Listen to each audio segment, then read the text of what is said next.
Hello and welcome to Within the Frame. I'm Handan in Seoul. On August 8th, a North Korean civilian crossed the western maritime border into South Korea on foot during low tide.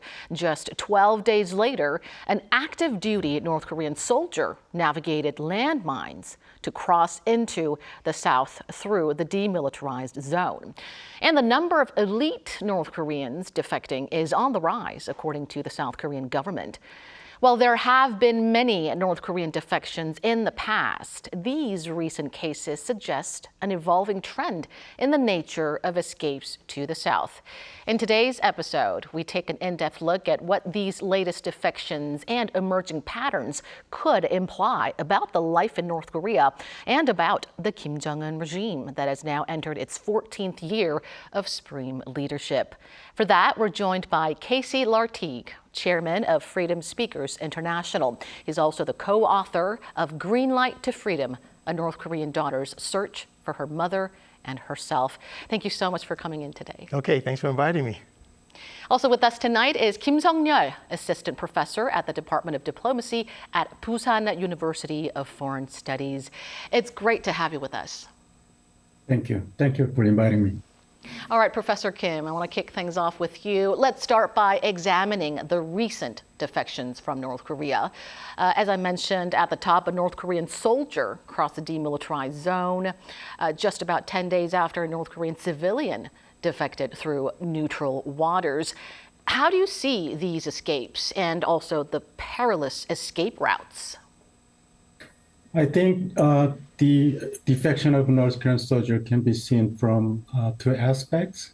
The first is the degradation of discipline in the North Korean military and problems with the surveillance system. It may have been affected by South Koreans' loudspeakers against North Korea, but I think it was the spread of South Korean culture, which we familiar with the Hallyu, that has a greater impact on North Korean military community. It makes soldiers think that they want to go to South Korea. And second, North Korea's economic difficulties are severe. And not only its people, but also some soldiers think that there is no more hope for life. The economy is getting worse, and many people seem to be suffering from economic difficulties in the Kim Jong-un's regime. Now, you've briefly touched upon this, but last week's defection marked the first defection by an active duty North Korean soldier in 5 years. Can you tell us more about what this implies? There are reports that several people were killed by landmines, explosions, and heat stroke during the construction of new barriers and additional landmines around the DMZ. In addition, loudspeaker broadcast by South Korea in response to North Korean garbage blows in DMZ are also affecting the morale of North Korean soldiers. But as I mentioned, it can be seen as a combination of economic seriousness and curiosity about South Korea and the distrust of Kim Jong-un's regime. The recent defection phenomenon shows that they are for survive. Some are for survive, and some decide to defect for a better life in the future. North Korea, as you mentioned, is building walls and planting landmines on northern side of the DMZ. And as you pointed out, several North Korean soldiers have been killed or injured in the process.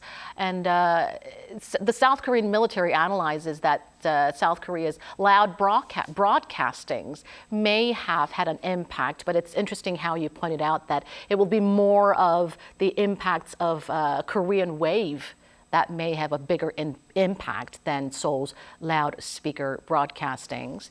Now, Mr. LARTIGUE, it seems the method and routes of defections are getting more creative. The Wall Street Journal also wrote a report on this, saying that North Koreans are finding more creative ways to flee, despite Kim Jong-un's rigorous efforts to contain escapes. What do you make of this? Well, first of all, about the routes, they're always changing. Okay? And I'll start by saying that I went to Thailand last year, along with the co-founder of Freedom Speakers International, and we went on one of the escape routes that the refugees take. But of course, we went on to one that's no longer used because the North Korean government is always trying to track them down and trying to catch them. So they always have to change the route. But you made a very good point in the intro when you said that there have been previous escapes in the past. I don't know how creative they are compared to the past because North Koreans have been escaping by air, by land, by sea, by barging into embassies, by even going into the UN offices in different countries, getting fake ID and passports. They've been using all kinds of routes over the years. I mean, if you look at, for example, by sea, now there's interest that, okay, someone arrived in a boat recently. The Washington Post did a very big article on it, okay? But people have been escaping in boats to South Korea from North Korea for decades. 1980s, fishermen came here. 1990s, fishermen, in some cases, families. A couple of our students escaped by boat, even though they weren't featured in the media. By air, North Koreans taking the MiGs, the military planes, and coming into South Korea in the 1950s, 60s, 70s, 1990s, even by helicopter. And that's flying into enemy territory. So that's as daring as anything that's being done now. Okay? And then if you talk about by ground, by land, again, the active soldier, but that's been a common thing with North Korean soldiers escaping across the border. And one of my favorite stories was one in 1977. He ate the lunch of his superior, and because he thought he'd be punished, he escaped across the DMZ. Okay? Just because he ate lunch yes. of his and I've senior. met three North Korean refugees in our program who one of them shot the other North Korean soldier and escaped across the border.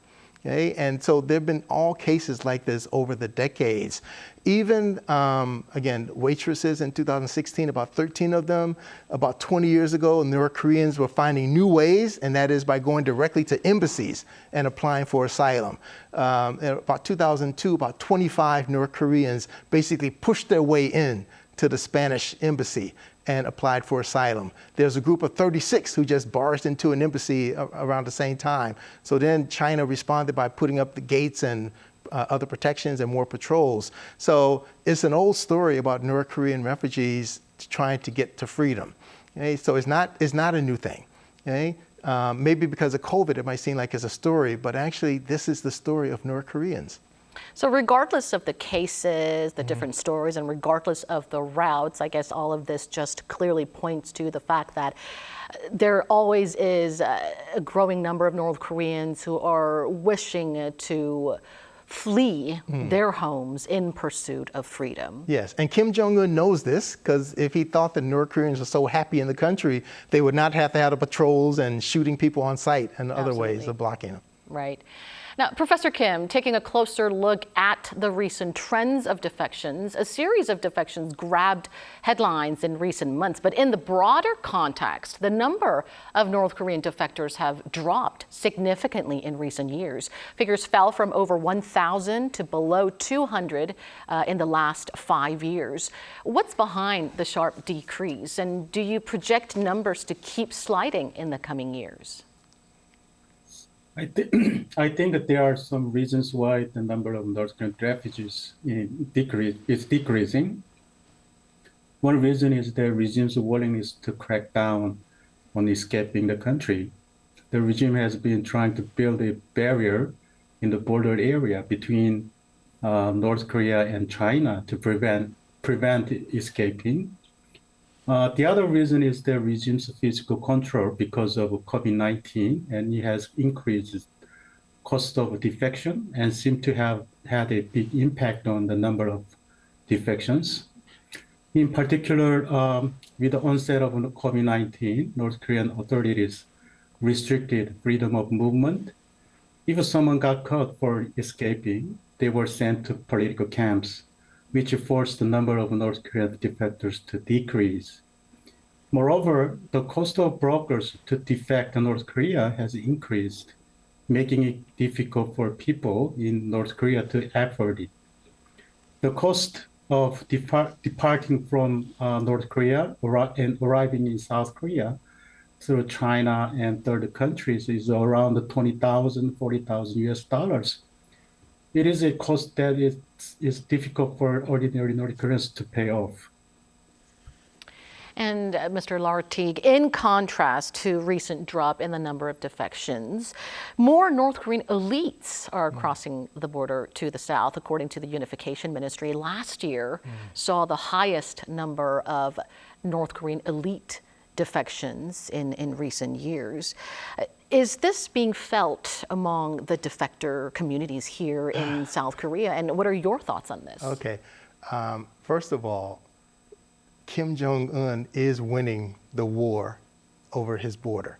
Okay? So the numbers have dropped and they've gone up somewhat in the last year. But if we go back to the year 2011, 2,700 North Korean refugees made it that year.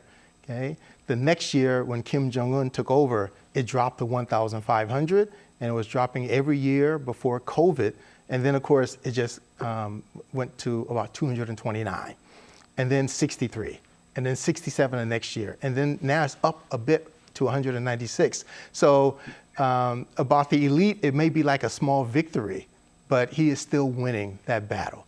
Now, about the refugee communities, I mean, I'm going to say it that I think most North Korean refugees don't really care that the elite are escaping. And the reason they don't care is a lot of them feel like the elite who enjoy special lives and privileges in North Korea, that they come here and that they also enjoy special privileges. I think what most North Korean refugees are concerned about is being able to reconnect with their own family members, with their friends in North Korea. For those who left their children behind, they want to be able to bring their children. For those who are separated, as far as spouses or boyfriend and girlfriends, they want to bring that person here. So I think they're more concerned about their own situations than about the elite, because there are lots of disagreements, I'll just say, wars among North Korean refugees, the community here. So I don't think they're really that concerned about what's going on with the elite and that the numbers have gone up just a bit. Now, it is a signal that the elite are maybe getting tired of Kim Jong-un, and maybe that's not a new thing, they were probably already tired of him, but because of him executing so many people around him, so many people who could challenge his power, that some of them may be, giving up on North Korea. But even there, if you look a little deeper, for example, Tae Young-ho's story, where he escaped because he didn't want his children to live in slavery. They had experienced the outside world, and it was tough for them to go back.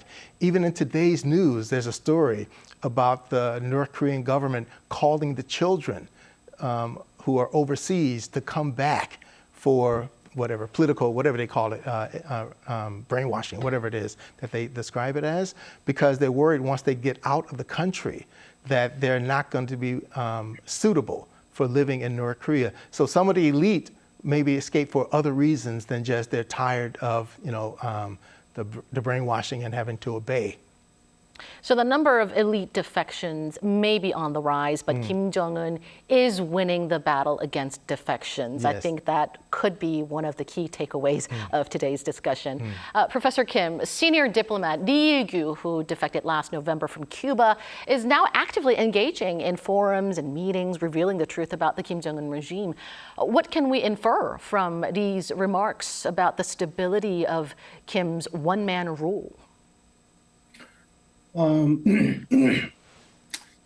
Successive defection of North Korean diplomats can be inferred from 2 points.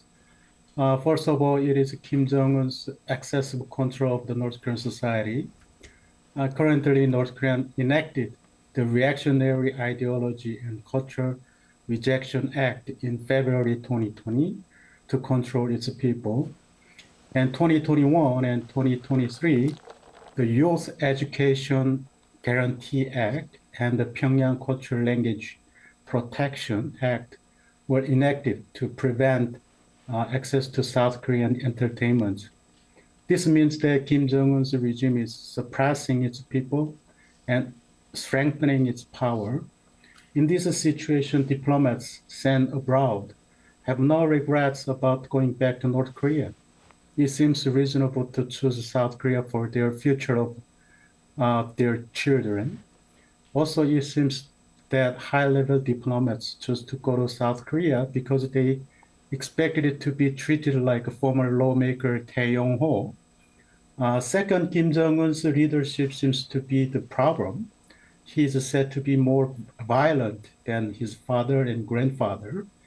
More and more cases are being executed by blaming the person in charge of economic or foreign policy failures. In this situation, high-level officers seem to be shaking. High-level officers are vested interest groups that support Kim Jong-un's regime. And if their defection increases, the possibility of regime collapsing increases.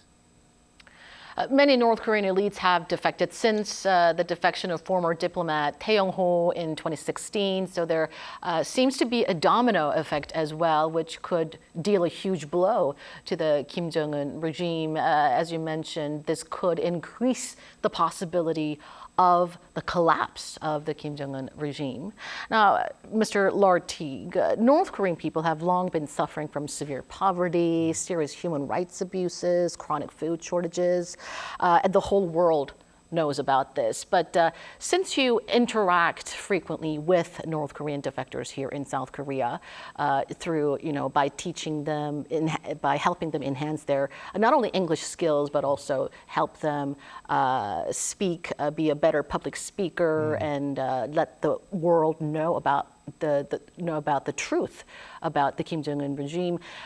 Could you share with us some of the firsthand stories that you heard from them about North Korean people's everyday struggles? Okay, sure. Now I'm the co-founder of FSI, Freedom Speakers International. We've had about 600 North Korean refugees study English, public speaking, and career development. Actually, tomorrow we'll be having our 20th English speech contest, where North Korean refugees give speeches in English. And it's always a great event because people see that there's not just one North Korean story, one North Korean narrative. They can hear a variety of stories. Okay? Now, I'd like to point people to some of the books that we published by North Korean refugees because they can get a more solid foundation and understanding of things. So, of course, the book you mentioned at the beginning, Green Light to Freedom, that I wrote with Song-mi Han, there people can hear specifics about the starvation, about the physical abuse, especially that her mother went through before she divorced her father, about being homeless, living in a barn, and just the struggle of everyday life in North Korea. People can get a real good sense about what really happened to her, but not one of the elite, but just one of the everyday stories in North Korea. Okay, we published another book recently, Girl with Black Makeup, and in this case, people can really learn about what it means to be part of the hostile class of North Korea, because her grandfather was South Korean captured by the North Koreans at the end of the Korean War. So then that changed the destiny of their family. So his children, so he was condemned to work in the IOG coal mine. Then his children, including Sharon's mother, was forced to work in a coal mine, and then Sharon herself. So generation after generation was condemned to work in the coal mines. In 10 days, we're going to be publishing a book by a former North Korean soldier. And for people who would like to have an understanding about the North Korean military, about the abuses of the soldiers, what they have to go through, when they see them marching, they're thinking that they're like, brainwashed, but actually they're people. And he shows that through his book. So those are like the everyday stories that people can learn about North Korean refugees. So Green Light to Freedom and The Girl with Black Makeup, the two books that I brought it with me. LARTIGUE suggests, Okay. the two books to turn to if you want to see the firsthand accounts of North Korean people's struggles. Right. Now, staying with you, Mr. LARTIGUE, the South Korean government has expanded support for North Korean defectors, raising the basic settlement grant by 50%, so that's up from 10 million won to 15 million won. How do you assess South Korea's support for North Korean defectors in general? It's tough because it's like the old saying, compared to what? I mean, if you're comparing it to the USA, there's almost no support, and you need to start working as soon as possible. If you compare it to the UK, very little support. Okay? If you compare it to other countries around the world, what the South Korean government does is actually generous. Now, of course, a lot of North Korean refugees may not feel that way because they'll feel like they should get more support and the discrimination and other challenges here within South Korea. But within the scope of comparing it to other governments around the world, it is quite generous and organized. Now, I try not to talk too much about what the government does because it is the government. Everybody complains about what the government does. I think it's important to support the development of the nonprofit sector because they can do things that the government cannot do. If the government does something, it has to do it for everybody. But the nonprofits out there, there are about 80 or so in South Korea working with North Korean refugees or on North Korean issues. I mean, they can make a real difference. But I'm sure a lot of North Korean refugees would be very happy about getting, I guess, like a bonus. So South Korea's support for North Korean defectors, they're generous and organized, but they could do more. Yes. Mm-hmm. Right. Professor Kim, one last question for you. Another group of North Korean defectors have recently been arrested by Chinese police en route to Laos, according to reports. Their final destination was, of course, South Korea. Would they be forcefully repatriated back to the North? And what are your thoughts on China's alleged forceful repatriation of North Koreans?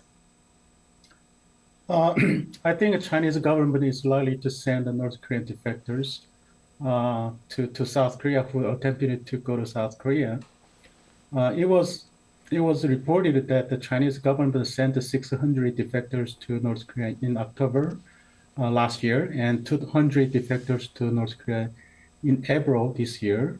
I think in many cases the Chinese government sent defectors to North Korea. At a meeting of South Korean and Chinese foreign ministers in May this year, the South Korean government expressed concern over the repatriation of North Korean defectors, but the Chinese government still sends them to North Korea. Meanwhile, relations between North Korea and China appear to have become uncomfortable after North Korea and Russia recently established a strategic cooperative relationship. According to current reports, the Chinese government is sending legal North Korean workers to their country, which appears to be expressing its dissatisfaction with North Korea because of the relationship between North Korea and Russia. In this situation, we should see whether China will continue to send defectors to North Korea or while being criticized by international community. All right, Professor Kim, thank you for that timely and very enlightening conversation. Thank you. And thank you, Mr. LARTIGUE, for sharing the vivid stories with us. Okay, thanks so much. And that does it for this edition of Within the Frame. Thank you for watching, and we'll be back with more same time next Monday. See you then.